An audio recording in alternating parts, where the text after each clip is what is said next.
Alright, welcome back to builds that cause you Carpal tunnel.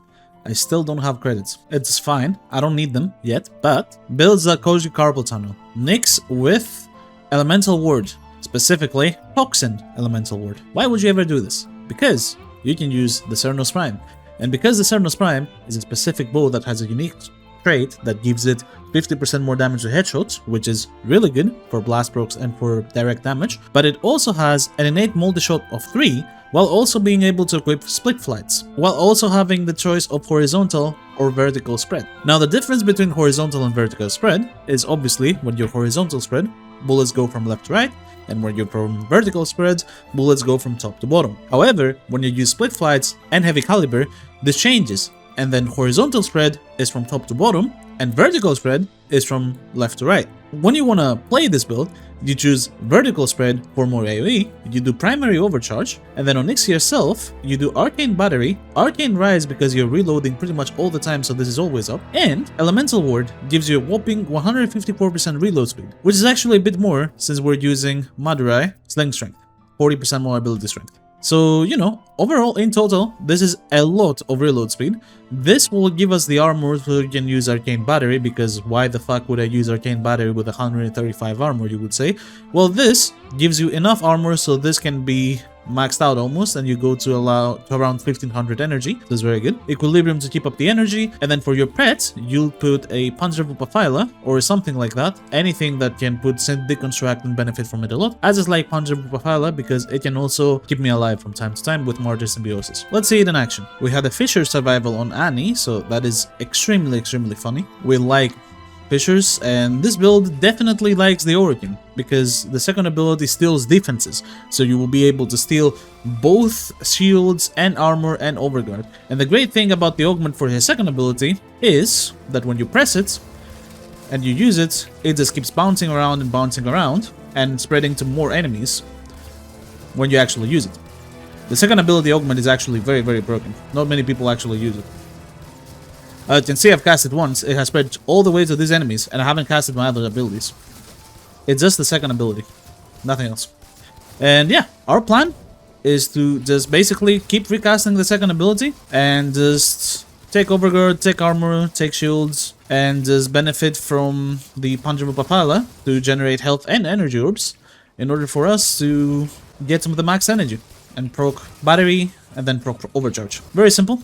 As you can see, we're now at 500, and yeah, you just keep doing this. Obviously, this is an endless build. This isn't a build that you actually go for normally, and you just spam quickshot like this with vertical spread, and you get a lot, and I mean a lot of AoE, and a lot of damage whenever one of the bullets actually hits a head, and procs blast procs. So yeah, what an unlikely combination that actually works, and it makes perfect sense, and it does a lot of good stuff. As you can see, we're already now 1200 energy.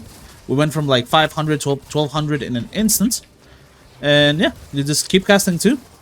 Keeping that armor and getting some shields back up. The 2 augment is so OP. You have free shield gate, free overguard gate.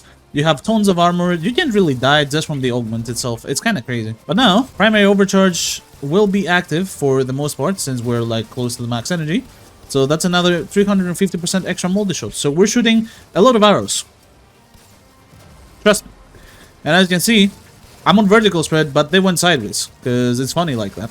If you ever wanted to do a fully automatic bow that actually works, or if you wanted to make the Cernos Prime work, because it's by far the weakest out of all the Cernos variants, in my opinion, well, not anymore. I think this is great.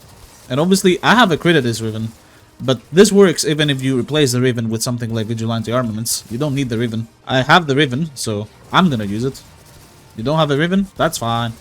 You don't need one. It's not like Riven changes the actual outcome. It will only change the damage number and how well it scales. It won't change the outcome on these missions. So if you want to try it in these missions or even Elite Deep Archimedia, yeah, this actually works. Now, getting Nix and the Cernos Prime on EDA or Temporal Archimedia, I don't know, you tell me. Will you ever get that combination? Probably not. But if you get another bow that can do this, you know, you can probably do this. It would probably still work. I just think the Cernos is the best when it comes to this. I haven't casted anything else other than 2 and 1. I don't need anything else. The passive is working normally from the 2 because 2 adds a radiation proc when you pair it with the augment. And then you can add primary status chance shards on the Nyx as well if you want to add more status chance and more blast procs. Or you can add more strength to add more reload speed to the first ability and have essentially faster fire rate on this. Although, I think this fire rate is more than fine, and it does the job pretty well, so very good. I've reached 4 minutes, I'm a bit over 100 kills per minute, so very good. With other tile sets and better spawns, you can get way over than that, but, you know, the way the enemies have been distributed here, I don't find them very often, so I can only get 100. Kills per minute is usually not a good indicator because a lot of people can cheese the way you get kills per minute by playing specific tile sets like Alara or sitting on specific areas that benefit kills per minute a lot.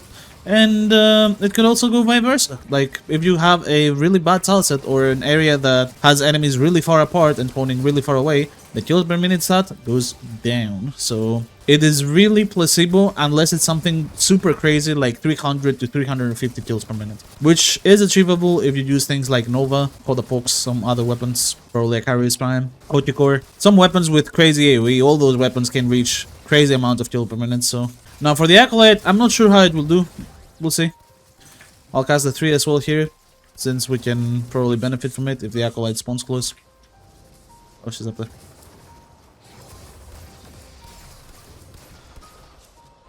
You know, I'll say not too bad. Honestly, I know I got paused and blue balled by the actual Fissure, and I even got nothing from it, but I would say that this is not too bad of a performance. Okay. Well, yeah, the build is pretty fun overall, but as I said, Carpal Tunnel Simulator, you just left click forever, so this would probably hurt your hands if you keep playing it, just like it would hurt with semi-automatic weapons, and why the fire manual weapons continuously setting wasn't introduced in the game, but you can't actually use that here. You actually have to tap and tap and tap and tap. Is it fun? Does it look cool? Yes. Is it damaging to your hand? Probably. If you play controller, you would get away with this, most likely. But you know, just have that in back on your mind. It's a very cool build though, as you can see. It is a very insane build and it does a lot of damage, and I haven't even needed to use the 4th ability. Although, one small detail that a lot of people don't know about the 4th ability is that if you use the Assimilate augment instead of something on my build, you can get an extra 100% multiplicative critical damage onto the Cernos Prime. The ability, for some ungodly reason that I had no idea until like a few days ago where Ignus 3 actually showed me that, the ability provides 100% multiplicative critical damage onto the Cernos Prime. I did try it, but for the sole reason that I never actually needed the ability, and if I was in any danger I could just use Rolling Guard and then just go about my day, I didn't feel like needing it. But if you want to use it, and you want to benefit from that, you know, go ahead.